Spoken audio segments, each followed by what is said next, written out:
Welcome to part 56 of Learn Languages. Today we're learning the present perfect tense. Many learners find this tense confusing, but once you understand the idea, it becomes clear. The present perfect connects the past to the present. The structure is have or has plus the past participle. I have visited Paris. She has eaten Japanese food. Let's look at the most common uses. First, talking about life experiences. Have you ever tried skydiving? I have never been to Australia. He has seen that film 3 times. We use ever in questions and never in negative answers. Second, recent actions with present relevance. I have just finished my homework.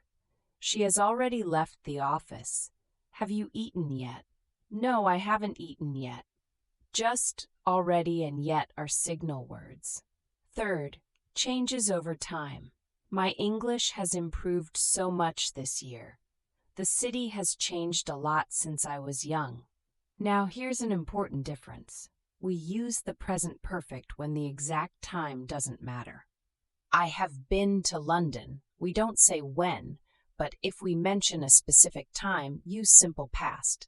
I went to London in 2019. That's the key rule. No specific time, present perfect. Specific time, past simple. Subscribe to Learn Languages for a new lesson every week.